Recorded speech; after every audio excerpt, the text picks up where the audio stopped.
So there are several different shapes you can start out with to make paper beads. These are some of the most typical. You can find several others online. If you just search paper bead patterns, you'll pull up a bunch of different ones. So here's a few that I've already made that have had some time to dry and cure. You can see the tail end on that one. So this was a sort of a triangular bead, more like this. This one is a square bead, so more like this. And then this one is what they call a teardrop. And I don't have a good example of a teardrop here, but it's more of like a right angle triangle to make a teardrop. And I've never made one using this formation or this one, so let's just see what happens. Very easily, we'll start with this rectangular one. And you're gonna want something to curl your bead onto. The most important part is that there's a hole in the center, so that way you can string it onto a piece of string. So it's an actual bead. So to do that, I've included a cocktail straw in your kit. I don't happen to have a cocktail straw. I just have this little stylus thing, but very simply, we'll pretend this is a cocktail straw. You're gonna place that straw on the top part of your paper, and you're just gonna start curling. And the difference between this stylus and the cocktail straw is that you can actually just snip off the end of your cocktail straw and leave that little piece of plastic inside the bead, and you'll be fine. So you're just going to curl, and I do a couple of passes, and then you're gonna take some glue or Mod Podge, whatever you have in your kit or whatever you have at home, and you're just going to place a little bit on the paper. And and keep curling. It's important that you keep these pretty straight and level, so that way your bead turns out how you intend it to. If it's not, I mean, it's not a major deal. It just means you'll have a slightly different looking bead.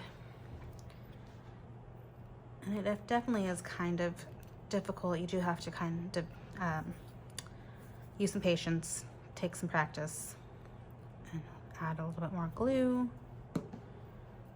and keep spinning. And every little bit I take some time to just kind of straighten it up, make sure it's doing what I want it to do, and keep spinning. And it's definitely harder using the stylus than it'll be for you to use that cocktail straw, because the cocktail straw, you want it to be able to stick in there basically. I want to be able to remove the stylus, so I have to be a little bit more careful with what I'm doing. And same thing. You'll see right there I got a little off track, so it's a little bit wonky, but it is what it is. Will just be a little bit of a wonky bead.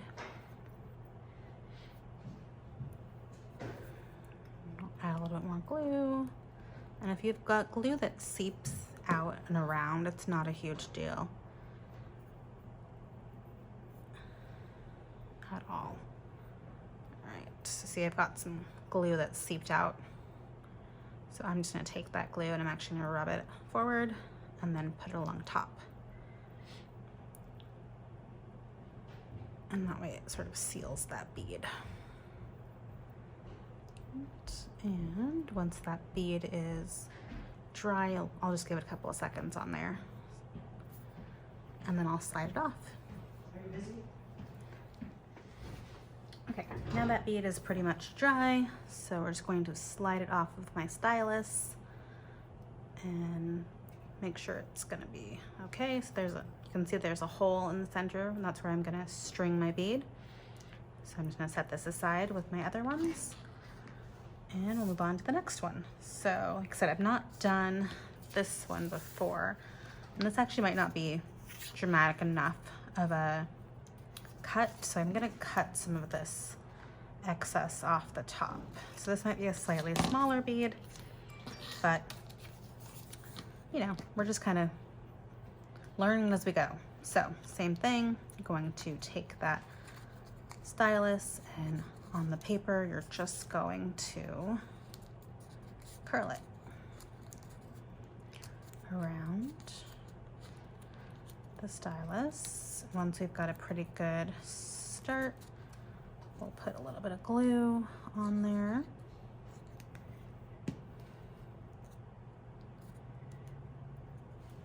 And we'll keep spinning.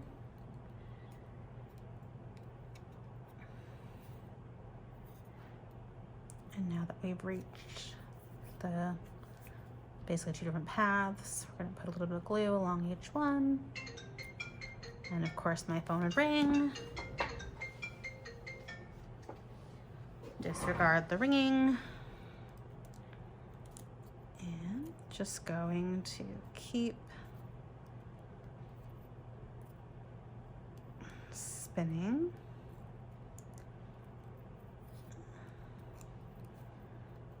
And this actually is more difficult than it looks, my word. Okay.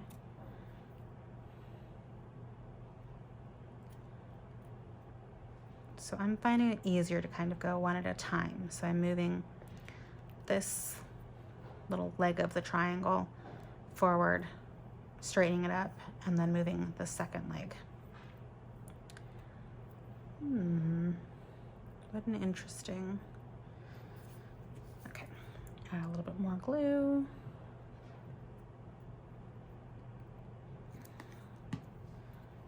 And keep going.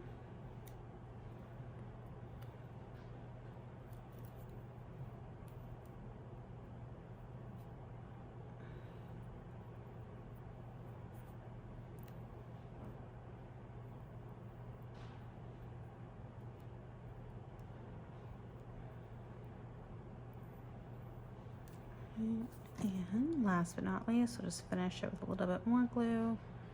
That's probably way too much, but it's fine. We'll just use it to seal it.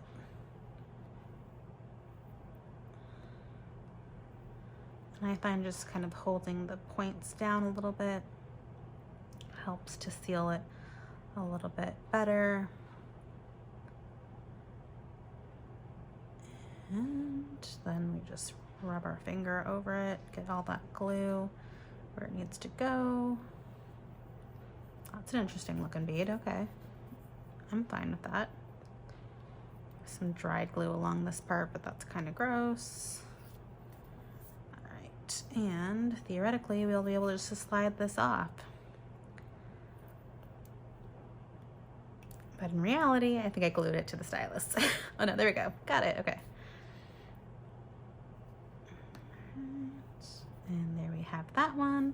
Same thing, we'll just set it aside. And we'll do this one. So again, this is pretty much the same as the rectangular one. It just has a slightly wider bridge. So who knows what that's gonna look like. And you'll be able to tell that my cuts are not super straight. The straighter you can get them, the better. I didn't really bother with a ruler today. Just kind of winging it. So we will do the same thing. And we will start with the flared out edge on our stylus.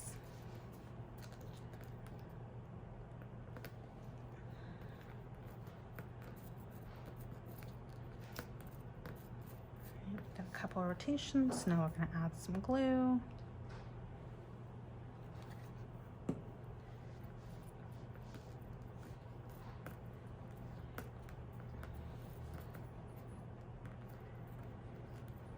So if you're seeing this and you're like a paper bead whiz and my technique is totally wrong, or I'm saying things that make no sense, just disregard what I'm saying, because I am absolutely a novice and I don't necessarily know what I'm doing. Again, it's all fun. We're just winging it. A little bit more glue.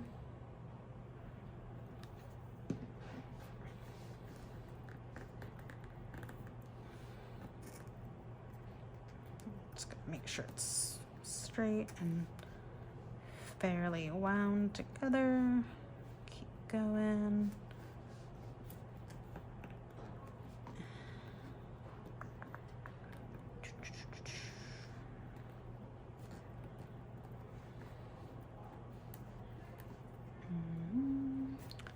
We're nearing the end, so we'll just take some glue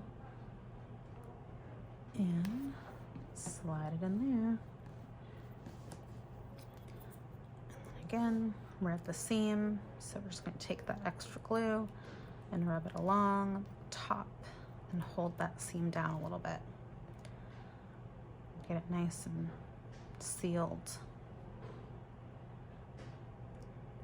And then once you've finished all your beads, you're just going to very easily thread them on onto some string or twine, or if you happen to have like a bracelet chain that you want to use, you can totally do that.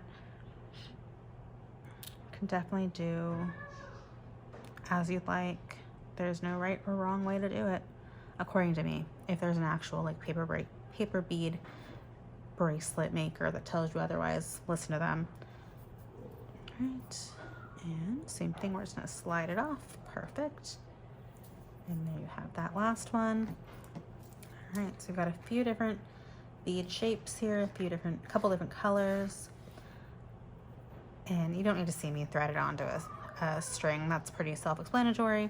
But if you wanted to, once these are dry and ready to go, you could coat them in some clear nail polish so they're shiny, or like some sort of glossy Mod Podge or varnish so that they're hardened, kind of protected from the water, and they have a nice shine to them. This is definitely an extra step. You don't have to do that if you don't want to. I just happen to have clear nail polish at my desk and thought, why not? So then I'll just set that aside and I'll let it dry, and or I'll just drop it on the thing. That works too. And there you have it. Eventually it'll dry and it'll be nice and shiny. All right, I hope you had a good time. Hope you're making some creative things. See you next time.